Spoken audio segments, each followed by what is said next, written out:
Assalamualaikum warahmatullahi wabarakatuh. Waalaikumsalam. Warahmatullahi wabarakatuh. Dirinya saya di sini akan menjelaskan hasil risetnya saya, yaitu tentang kaidah membaca Al-Quran dan makhrajul huruf dan sifatul huruf. Mengapa belajar tajwid itu penting? Yang pertama, menjaga keaslian makna. Kedua, melestarikan sunnah. Ketiga, keindahan tilawah. Menjaga keaslian makna itu mengucapkan huruf yang salah dapat mengubah arti ayat secara fundamental sehingga pemahaman kisah Al-Quran tetap terjaga. Kedua, melestarikan sunnah Nabi, yaitu membaca Al-Quran sesuai tajwid adalah bentuk mengikuti cara baca Rasulullah SAW diajarkan Nabi alaihissalam. Ketiga, yaitu keindahan tilawah. Tajwid membaca atau pembacaan Al-Quran lebih indah, merdu dan menyenangkan hati bagi pembaca maupun pendengar. Pengertian tajwid menurut fondasi tilawah yang benar. Secara bahasa, tajwid merupakan perindah ataupun membuat baik. Sedangkan secara istilah, tajwid ilmu mempelajari cara mengucapkan huruf-huruf hijaiyah dengan benar, baik dari segi tempat keluar makhraj, sifat-sifat maupun hukum-hukum bacaan lainnya. Ilmu tajwid berfungsi sebagai pelindung lidah dari segala saat membaca Al-Quran, sehingga ayat-ayat suci dibaca sesuai dengan tuntunan Nabi Muhammad SAW.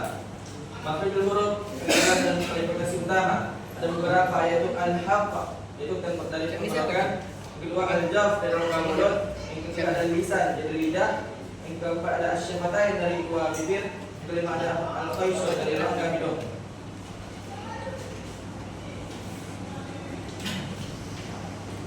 Makhrajul huruf ataupun yang keluar dari al-haqq itu lisan ataupun tenggorokan dan lidah. Yang pertama ada al-haqq, tenggorokan, pangkal tenggorokan yaitu ain dan ha. Kedua, tengah tenggorokan yaitu ain dan ha. Yang ketiga, ujung tenggorokan ada ain dan gha. Yang ketiga ada lisan, itu lidah. Bagi lidah yang terbanyak menghasilkan huruf meliputi pangkal lidah yaitu aqsal lisan, ada gha dengan ka, dan tengah lidah wasatul lisan yaitu ada jim, sya, shin dengan ya. Yang ketiga ada tepi lidah yaitu shin dan lam. Yang keempat ada ujung lidah yaitu tarfahul lisan, ada ya, lam, ta, dan lain-lainnya. Di dalam makhrajul huruf, bibir ataupun syafatain, rongga hidung, al-qaisyu, dan rongga mulut yaitu al-jawf. Yang pertama, asy-syafatain yaitu dua bibir. Yang kedua, al-qaisyu yaitu rongga hidung. Yang ketiga ada al-jawf yaitu rongga mulut. Sifatul huruf yaitu pengertian dan jenis-jenisnya. Sifatul huruf adalah cara bunyi huruf keluar atau karakteristik yang melekat pada huruf-huruf hijaiyah ketika diucapkan dari makhrajnya. Ilmu sifatul huruf adalah pembeda antara satu huruf dengan huruf lainnya yang sama makhrajnya. Sifatul huruf dibagi menjadi dua kategori utama. Yang pertama, sifat yang memiliki lawan yaitu mutaddah, sifat-sifat yang berpasangan seperti jahat dan hams, syiddah ataupun rafwa.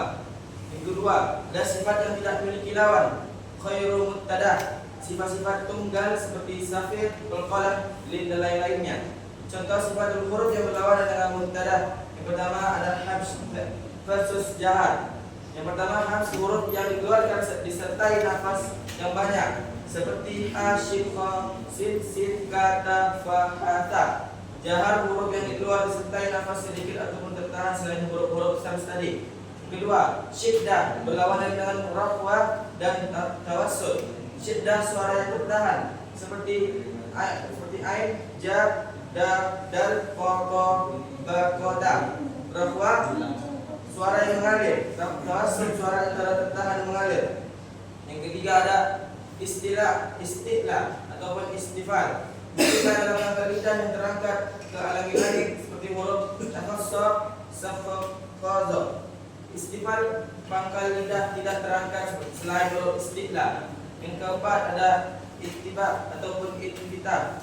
Ittiba adalah lidah menempel pada langit-langit seperti huruf so, do, to, dan zo. Infita, lidah yang menempel selain huruf intiba. Contoh sifatul huruf yang berlawanan dengan khair mubtada. Yang pertama ada safir, suara desis seperti huruf itu sod, sin dengan za. Yang kedua ada qalqalah, suara memantulkan saat sukun seperti fa, ba, dan jim dan dal. Yang ketiga ada takrir, yaitu getaran ujung lidah. Yang keempat ada infitah seperti suara libat di shin. Yang keempat ada istiqalah, suara yang memanjang dari tepi lidah seperti dot. Yang kelima ada lin, huruf mat yang dibaca lembut seperti waw dan ya. Setelahnya fathah. Kesimpulan atau pentingnya latihan dan kelanjutan dalam tilawah. Yang pertama, mafridul huruf menentukan dan maknanya huruf keluar. Yang kedua, sifatul huruf menentukan bagaimana huruf itu keluar. Ketiga, keduanya adalah fondasi utama untuk membaca Al-Quran dengan benar sesuai kaidahnya. Baik, itulah yang dapat saya sampaikan dari hasil PPT saya. Apakah ada yang mau bertanya? Apakah di teman ada yang bertanya? Baiklah, saya ingin bertanya apa gunanya tajwid?